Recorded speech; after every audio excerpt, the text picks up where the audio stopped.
What is good, hunters? Welcome back to another video. I'm just out here hunting some moose. I hear a bear over there. But since I'm here, I thought I would talk about how do we track animals. I think most players don't know how to track animals because, again, we have our hunter sense. As a result, we don't need to really focus on prints. All we do, we look at the icon on the map and we just go there. We do that for each animal. But when you play on Ranger, when you have no help, how do we actually track animals? First things first, this is how you find tracks. You go to the sides of the riverbanks, the lakes, you can find it inland, and these are where animals basically carry out their routines.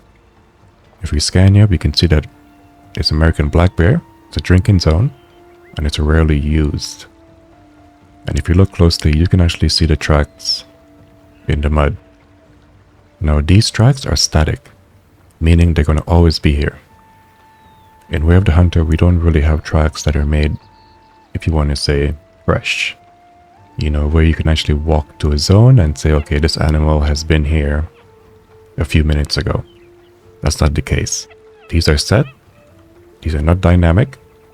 These will always be here. The only difference is that the animals will not frequent here. As you can say, it says very rarely. So the only time an animal may come here is if you pressure them here. Or they may come on their own after a few cycles. These zones will change, and if you check on them closely, you will see that they do change. So what you're looking for next, you're looking for basically a path, which we have one here. And these paths lead to the water.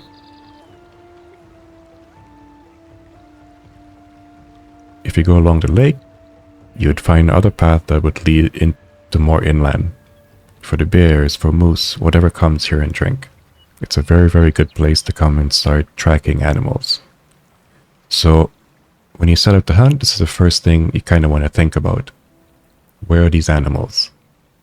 You could use the map.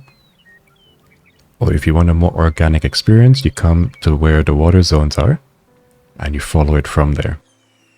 You can also look at poop. It says so that it's dried out. I don't think these last very long because recently it said fresh. And now when we analyze it, it says dried out. So the poop is very important. This will let you know that the animal has been here recently. Now that is dynamic. Urine is dynamic. Anywhere the animal go and drops urine or poo, that's dynamic. That's how you track the animals in a more real-time fashion. Statically, you just follow the path and this will lead you to a zone.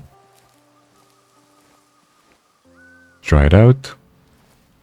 And you take your time and you follow these. Now, it can be tricky to follow because sometimes they divert, right? But for the most part, they're fairly simple and easy to follow.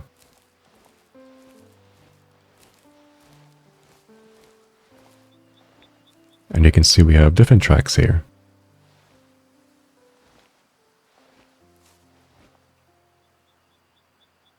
Which also diverts. So these tracks can kind of intertwine. You get more poop, dried out.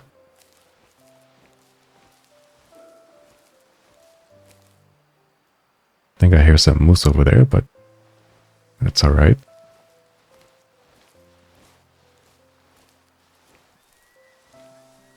You can see the path divides here.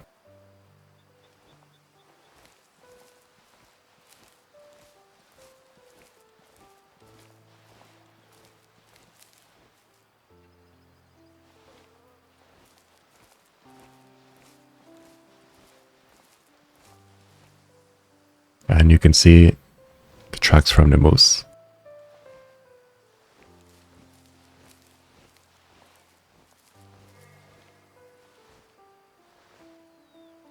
It's dried out.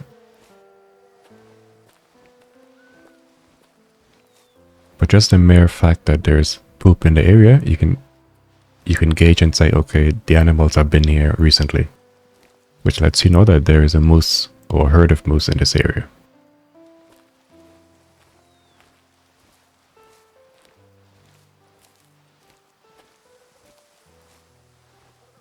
And we're still trailing. We're still following the path.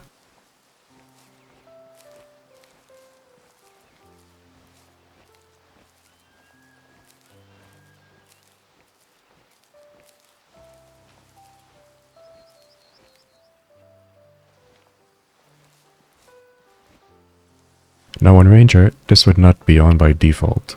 You may have to turn it on. It's optional to you if you want to be able to analyze poo and urine. That is your call. You can just look at it and judge, or you can basically have the option to analyze it. It all depends how you want to play. If you want to go more visual, there doesn't seem to be much difference between, you know, what the poop looks like fresh or dried out. Some you can tell, like the red there, and others you can't.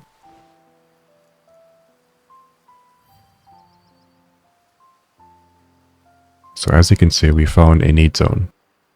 So we tracked that from the water, and we came all the way here and we picked up a need zone. This is the main use of using the path, is that it leads you to a zone. It connects one zone to another. Very nice and simple.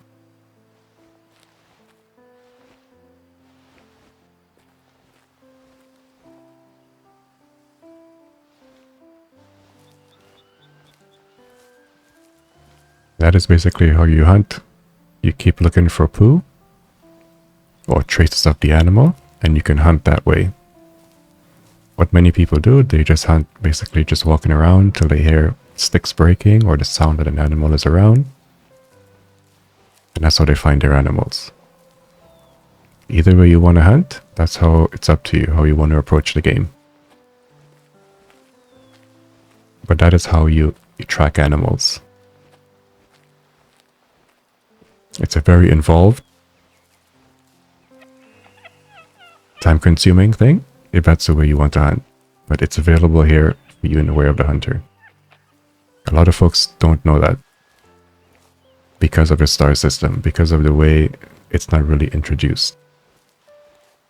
When you play the tutorial at the beginning, it does tell you, but it's not really paid attention to.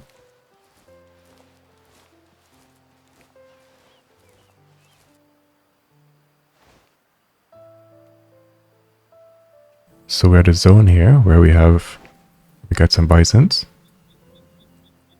pretty much moving along on their way. We got some Sitka deers currently resting and drinking, and then we have some moose.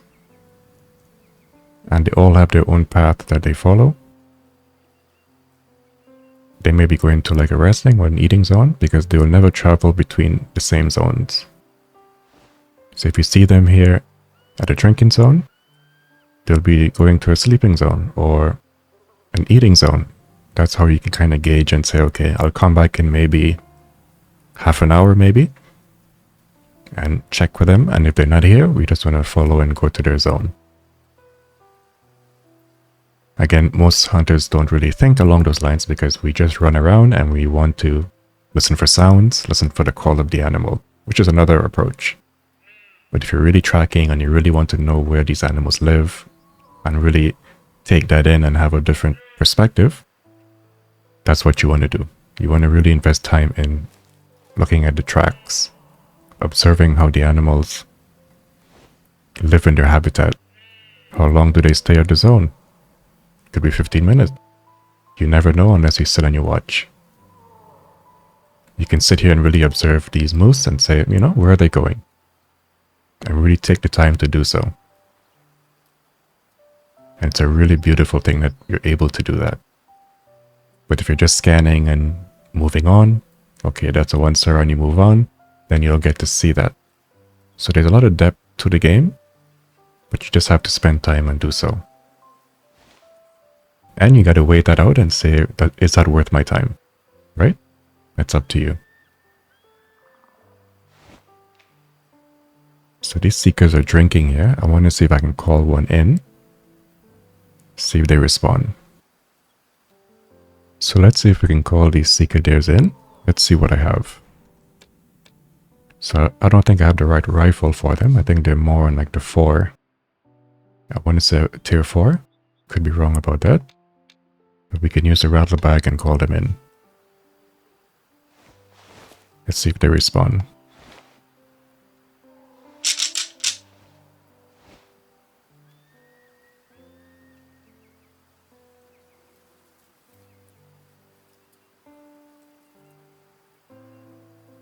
I really hate using the wrong rifle for the wrong tier of animal. I hate that. I like my perfect score. But just for demonstration, I will.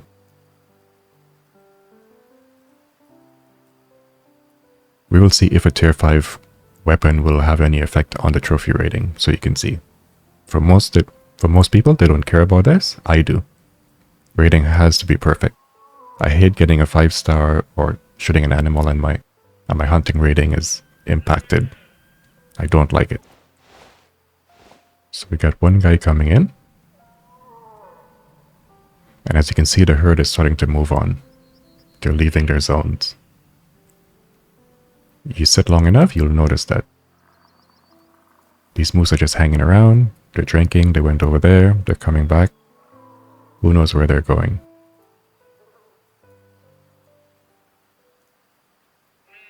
Oh, look at the antler on this guy.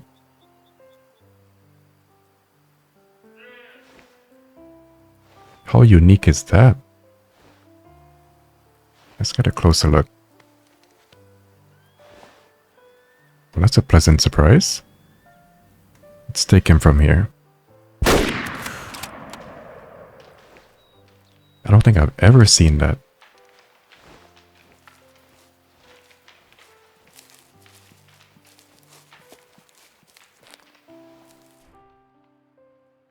So a nice quarter shot right through that bone all the way into the heart. Beautiful shot. So the trophy rating is still intact. Okay. I really thought that would have damaged it. So this diagrams is perfect for this animal. That is awesome to see. So 34% mature. But look at that. That is super unique. I don't think I've ever seen that. We're definitely going to taxi this guy. We're going to keep him. That is amazing, guys. Look at that. That is fantastic. So we're going to taxi and keep him. Pretty much all of our herds are spooked and they're gone.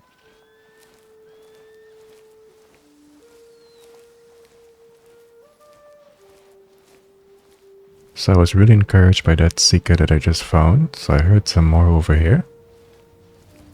I think I hear some elk too.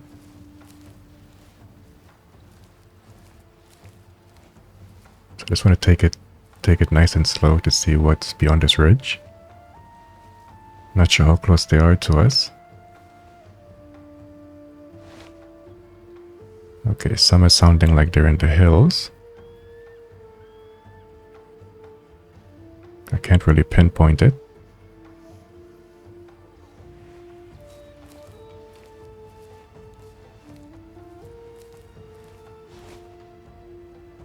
Okay, so the elk is just in front of us.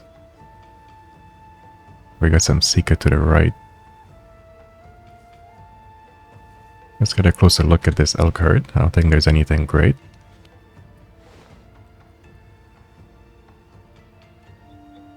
Yeah, probably have one guy here, but they're not ready. Doesn't seem like a very good herd.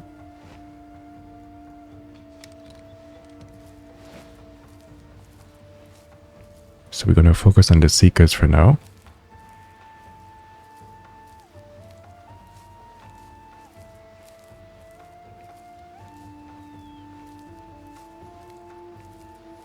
I just need to get into call-in range, because I definitely want to call another one. So he's within range, so let's try.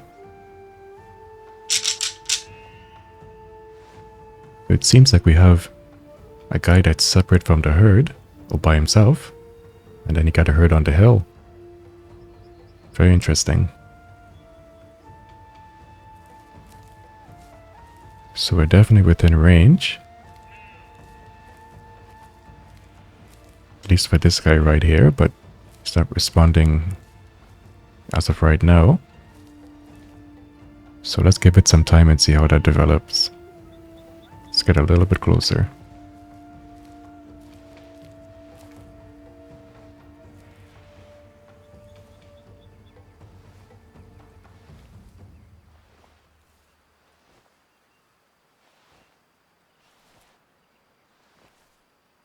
Very intrigued now to see what kind of antlers these other seekers have. Because that was pretty cool. What is our distance from here? Okay, so we're still within range. So if any one of them will respond, I think, yeah, there we go. Got one guy coming in. We just gotta be patient here because we have that one guy to our right, which we don't know if he's responding. So we don't want to spook him and then spook the rest of the herd. So we're gonna sit tight. And this is the kind of decision you're gonna have to make as a hunter. Do you want to risk certain situations? Because we could risk it. We could walk closer and spook this guy and don't care about him. But we don't know what's going to happen, how that's going to unfold. So we're going to sit tight a little bit in the brush. Make sure our wind is good. So our guy is still coming in. I can still see him. A little bit there through the grass. But these seekers are beautiful animals. So nice to hunt. I remember when Aurora Shores first dropped. They're amazing. I think sometimes they get forgotten among all the deer and all that kind of stuff because I don't think many people really hunt on Aurora Shores. But they're so nice. So obviously this guy to our right is not coming in. So we can chalk it up as if he's probably a high fitness animal. So that's good to know.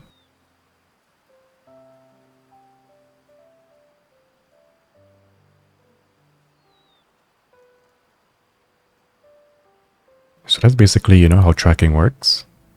You could stick to those tracks, or you can do it as a passive way. That's what I do. I do it more passive. I'm walking by, I see a track. I track it for a little bit, see if there's any poo, any kind of urine, to let me know, okay, the animals have been here. And I keep doing that. Each little zone I go to, I walk around. If I see a track, I follow it for a little bit, see if there's anything fresh on that track, even if there is poo, or droppings or urine. I know at least the animals have been here within, I would say, half an hour. So that gives me a choice if I want to pursue, kind of look around the area. Is it exactly what I'm looking for? Maybe it's not the animal I want. I move on, or I actually take interest in that. So if you listen carefully, you can hear the footsteps.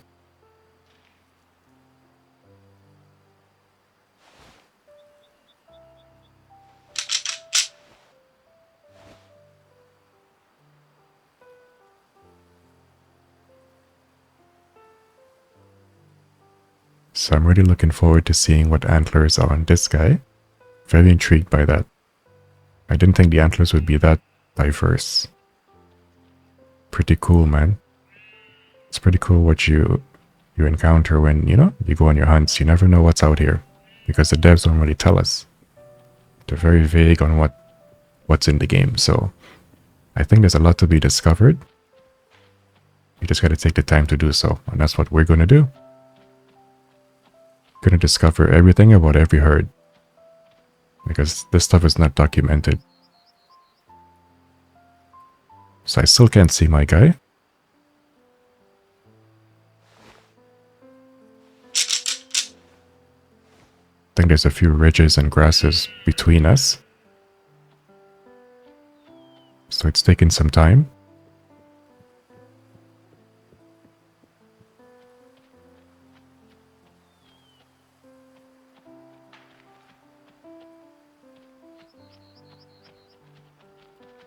But I shouldn't have to make another call. I'm hoping he clears that ridge so I can see him. There he is. So let's see if he clears it enough. Oh, we got 2 coming in. Hello. Let's have a look at the antlers. Okay, so that's more even. And that one is just straight. So we'll take this guy.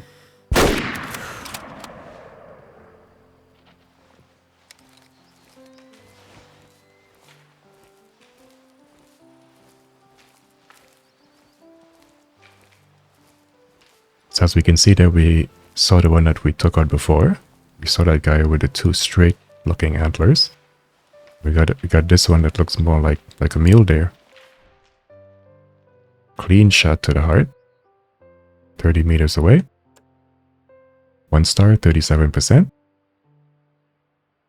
Hunting rating still intact. We got a really nice variation here. Very, very nice. You can see that curve looks a little different. Beautiful animals.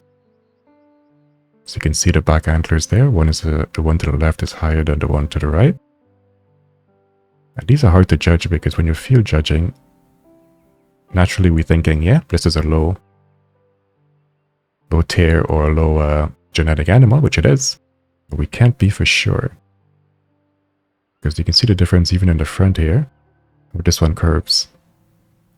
Very nice, loving that. So when you're field judging that, you can say, okay, it's a low genetic animal, but you can't be for sure.